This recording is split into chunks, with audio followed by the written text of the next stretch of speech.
Well, thought I'd jump on again. I got a notification today while I was at work of my very first ever comment on a video. Young feller out of Ohio happened to catch one I done back on the 24th and made a comment on it. I appreciate that if you catch this one. Channel's not really growing really fast, which I didn't expect it to. I put it up more or less as a venting mechanism, but so far I think we're up to 15 or 16 subscribers, so it is what it is. I got on here today to talk about yesterday, not the Iranian missile strikes, not the longshoremen going on strike, not the vice presidential debate. When I say I'm here to talk about yesterday, I guess I should say yesteryear. I've watched a lot of things transpire. We've talked about in prior videos about doing things the old-fashioned way. Some may say the hard way. Enjoying the simple things in life that bring about a feeling of satisfaction, relaxation, a feeling of accomplishment by doing things maybe harder than somebody else may deem fit or proper for the given task at hand. Over the last few years, we've witnessed a progression toward Magnum rifle calibers, larger Magnum handgun calibers, but somewhere in the middle there was a leaning toward straight wall rifle cartridges for some of the northern Midwestern states. Illinois, Indiana come to mind, where they didn't allow bottleneck high powered rifle rounds for hunting white-tailed deer in the fall. And we've seen creations come about, which somewhere around for years. At first I think they legalized straight wall pistol cartridges in rifles, whether it be lever guns or Ruger had the Deer Slayer 44 Magnum carbine. I think there were some other manufacturers. Sturm Ruger also came out with a bolt action 44 and I think a 357. I'm not sure about the 357, but I was thinking there was one at one point in time. But they had to maintain a certain power threshold. And then up we came with the 350 Legend from Winchester, and it was a straight wall. I understood it was a shortened 223 Remington case. It was altered. And anyway, it was a 350 Legend, and when it first hit the market, everybody was pushing it as a premier straight wall deer round. And then along came the 400 Legend and so on. Way back before there was a 350 Legend from Winchester, there was other like size calibers that were in common use way back in yesteryear. And I've been on muzzleloading forums here of late. It seems like it's a seasonal thing for me, just to see what the pulse is. And a lot of the posts that are put up are older, 5 years old, 10 years old. They stay up. The threads do on some of these forums, and a baseline opinion that I've seen is muzzleloading calibers for deer hunting. And some people say, well, my state says you can only use a 40 caliber and up, and my state says you can only use a 45 caliber and up. I'm fortunate enough to live in a state where there is no minimum caliber. I guess due to common sense and history proving otherwise. But this here is a rifle that I'm not going to say gifted, it was handed down.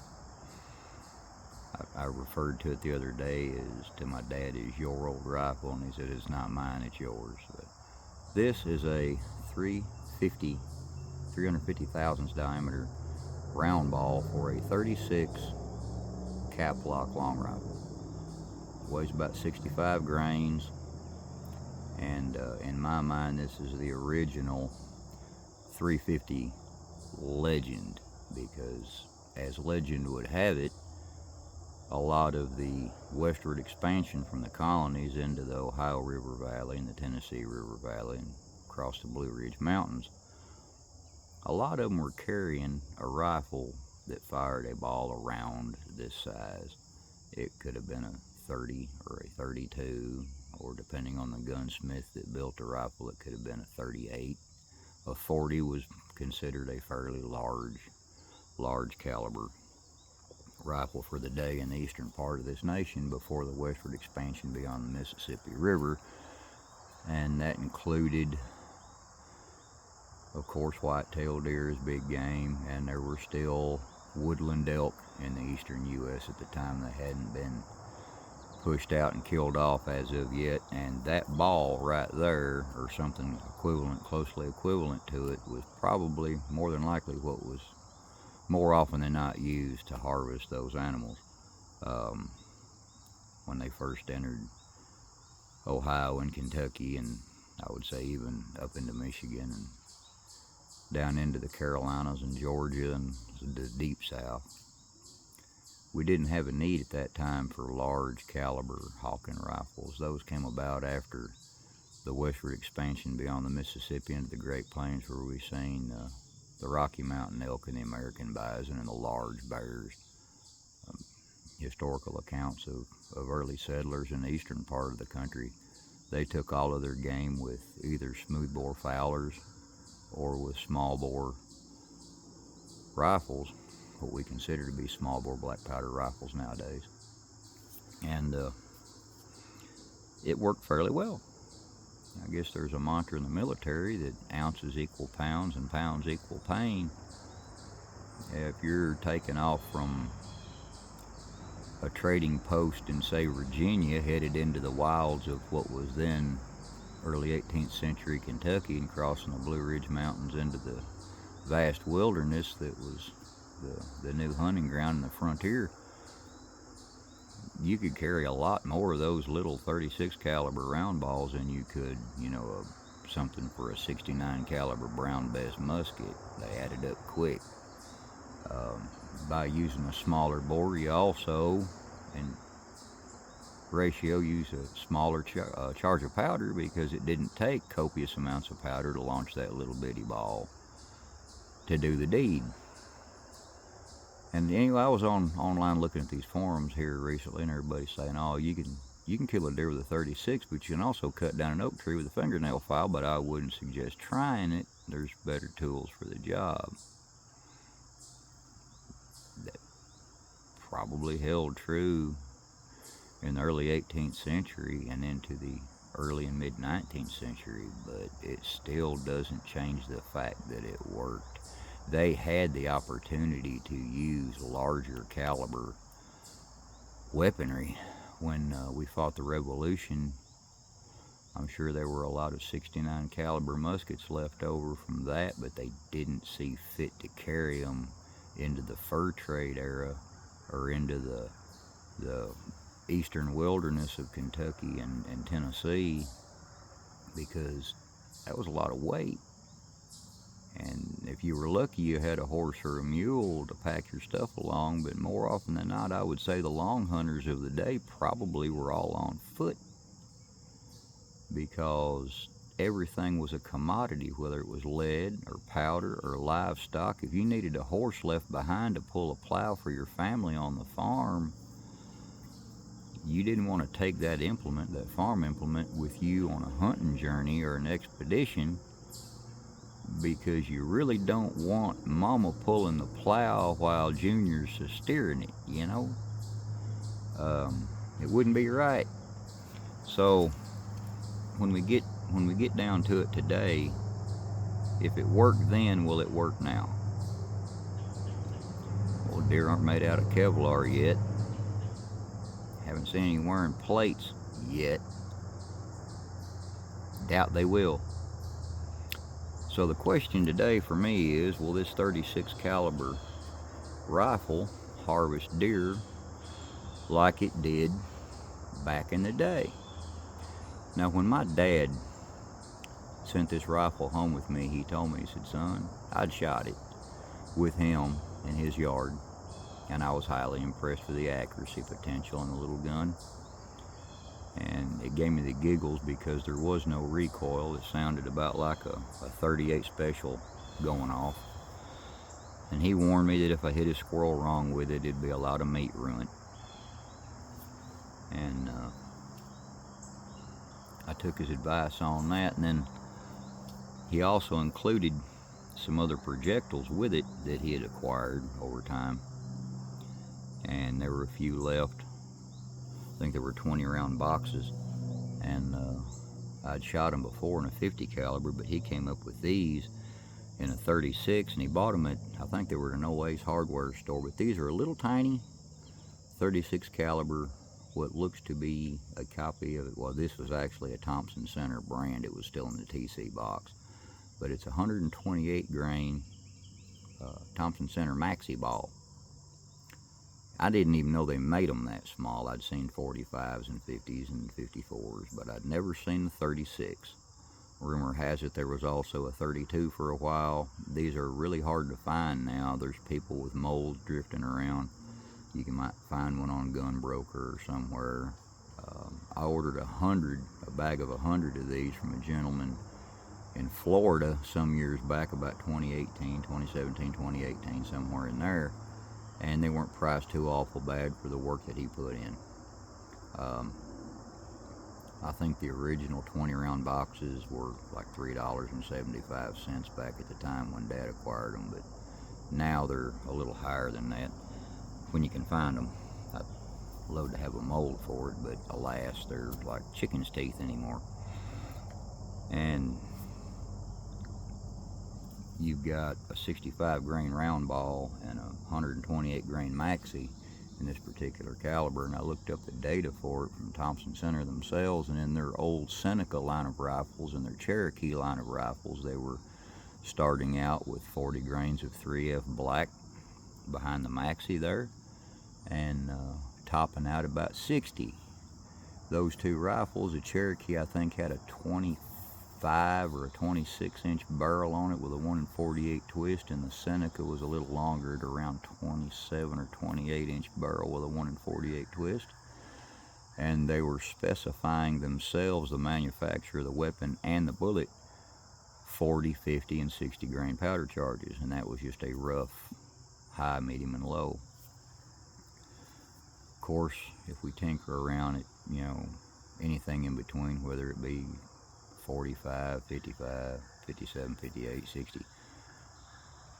When Dad sent that rifle back home with me, he told me that his most accurate charge for that little rifle with a round ball was 35 grains. So given that information from him, I came home and I built I think that was a 7x57 Mauser case at one time in its life, but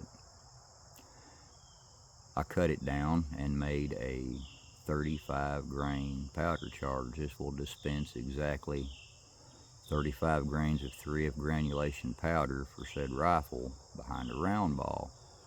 And I attempted to use the same powder charge behind these little maxis, and it proved to be a bit lethargic for what it was.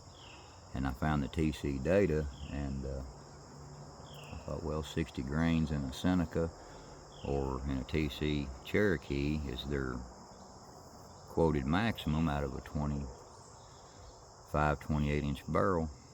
So I built a second powder measure to join this one that hangs on a piece of leather in my possibles bag that dispenses 60 grains of powder for the TC maxi ball load. TC out of their 28 inch barrel was quoting somewhere right at 2,000 feet per second with 60 grains of powder, 3F powder, and a number 11 cap for that 128 grain bullet out of their rifles. My rifle has a 39.5 inch barrel, which would lead me to believe that I would get a more complete powder burn if that would be an issue. And it also has a 1 in 48 twist, so The question is, if TC is giving data for it, did they intend it for coyotes and bobcats, or did they intend them for deer? It would be hard to have someone from that company answer that question nowadays, but given that they were marketed for their rifles, I would want to assume that they felt, as manufacturers of black powder weapons at the time, that they were to be used for whatever purpose the purchaser decided to use them for. And then I got to thinking, well, let's move forward and let's look at other criteria that people tout and claim. Okay, what is the smallest workable caliber for deer hunting in a lever action rifle? Some people will tell you that they would not attempt to take a deer with anything smaller than a .357 Magnum out of a handgun or a carbine.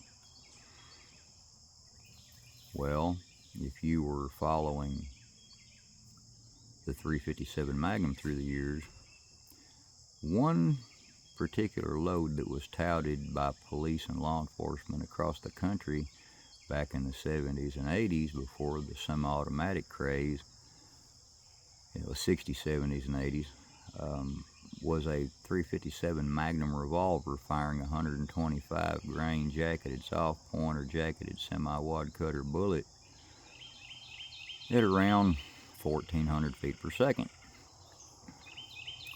Thompson Center quoted 2,000 feet per second with a 60 grain powder charge out of their 28-inch rifle, and lo and behold, the most effective one-shot stops on those of a felonious personality was a 125 grain .357 caliber bullet at 1,400 feet per second.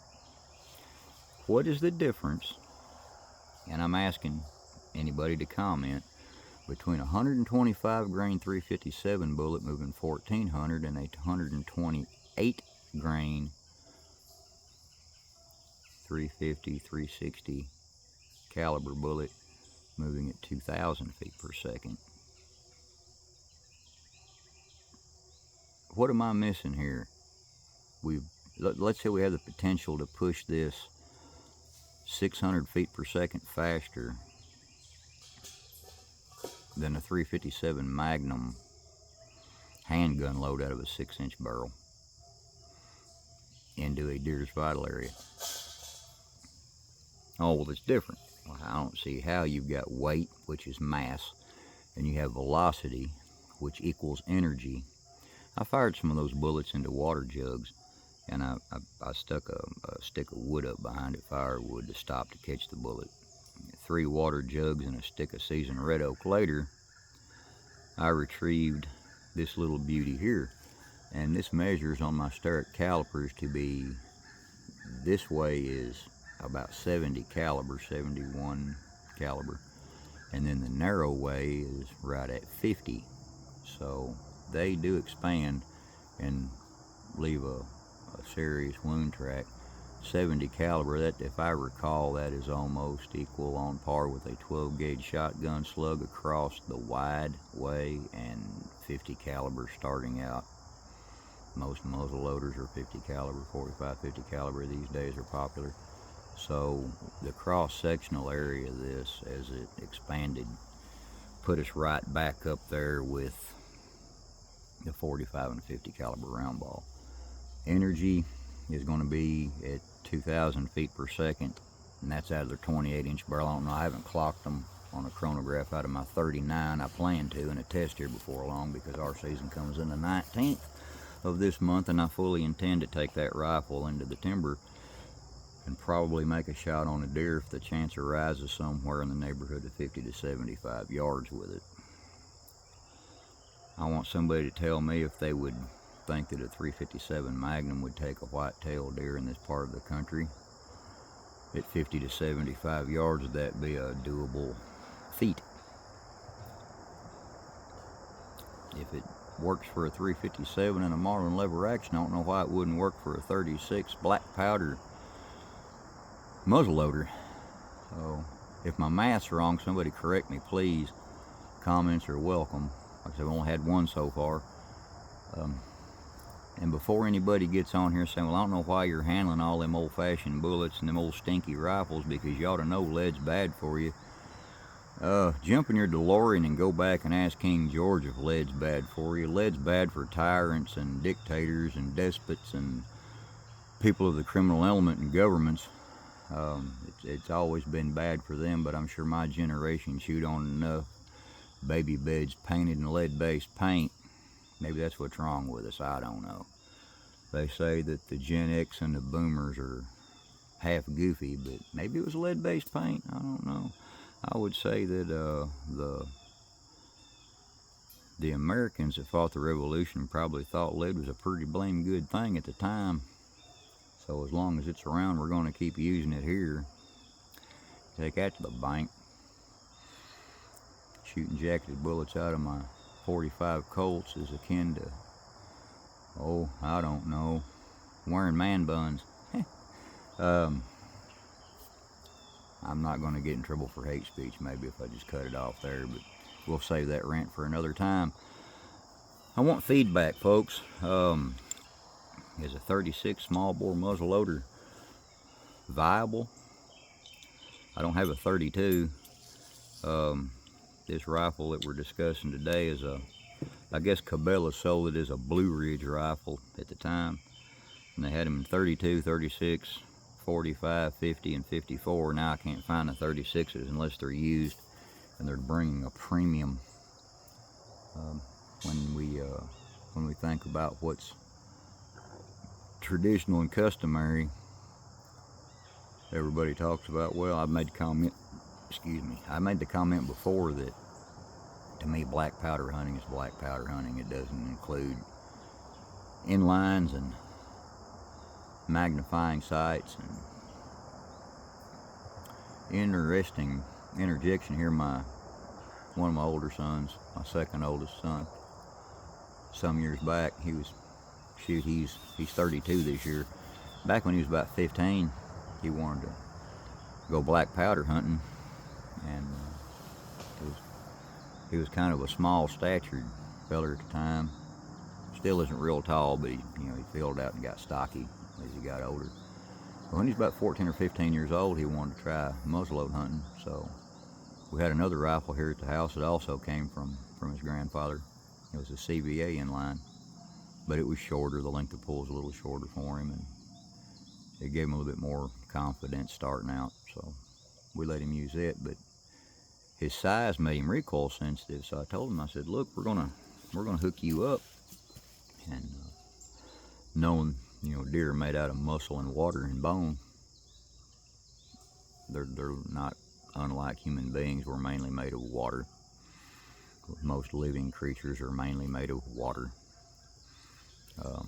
Our muscle, in game animals it's muscle, we call it meat, has a very high moisture content, so it wasn't like we were trying to kill monsters made out of granite.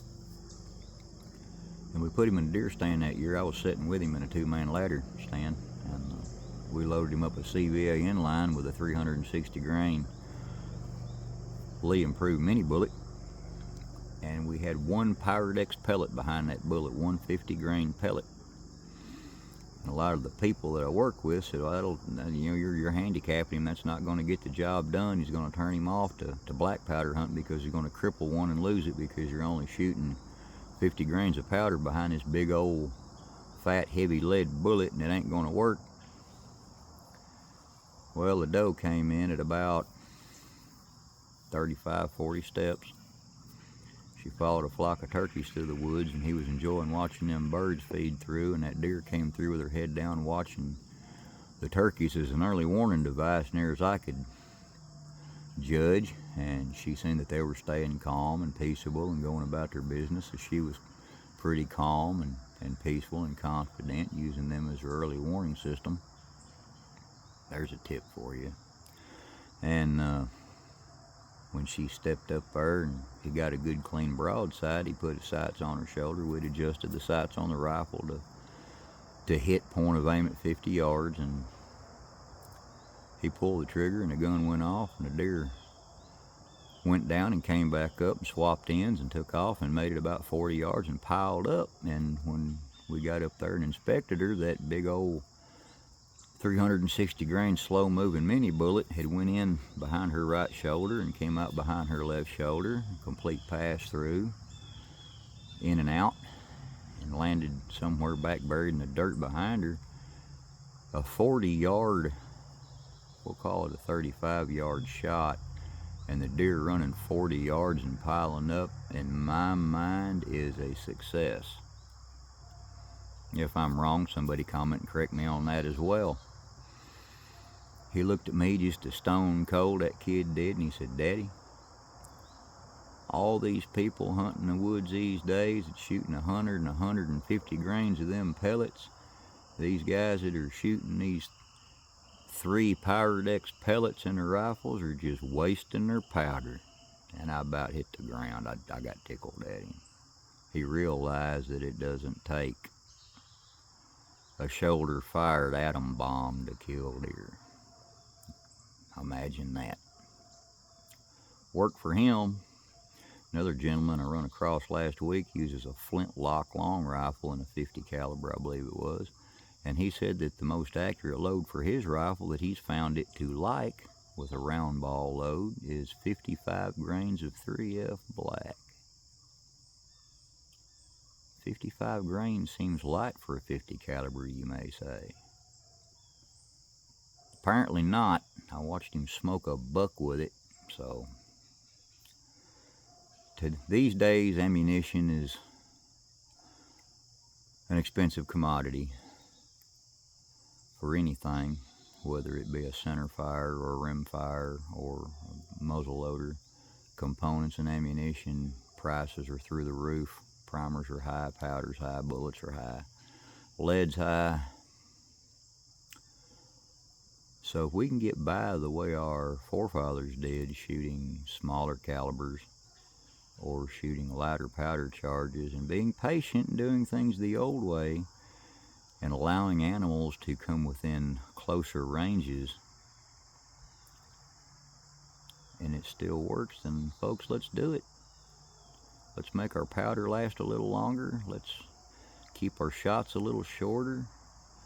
Let's have the thrill of having the animals closer to us until the time that the hammer falls, and they do as well.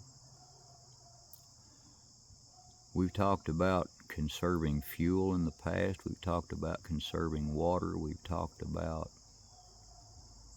conserving money. It is not a crime to conserve powder and lead for when we may or may not need it later when we can't obtain it. So,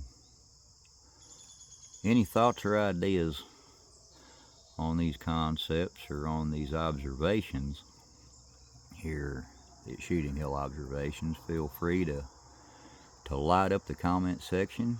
And if you liked the video today, give me a thumbs up, and if you didn't, give me a thumbs down. We can agree to disagree. I fully intend to come back a later date with a report on how this particular rifle bullet and 60 grain powder charge worked for me this year, if I get the chance to apply it. And we may even do a video between then and now with some chronograph testing on this rifle and load, and embarrassingly enough, maybe some accuracy testing as well. My eyes aren't what they used to be. And then bifocals now, and I had to take them off because the sun was glaring on them a while ago.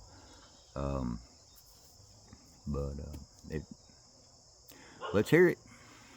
I'm stepping out and inviting the critics and the proponents both, so I'm going to pack up my little bullets here in my shirt pocket and take them back to the house, and I'm going to pack up my powder measures and put them back in my possibles bag. And if you don't know what a possibles bag is, young folks, I'll tell you right now, you can ask your grandpa. Possibles bag was a man purse for a feller that done the real things in life. So not one of these fashion man purses for the blue haired fellers and the flip-flops, but it was a bag that you hung around your shoulder to carry your bullets and your patches and your powder measures, whether it was carved out of an antler or a hollowed out bone with a wooden cork in the bottom of it.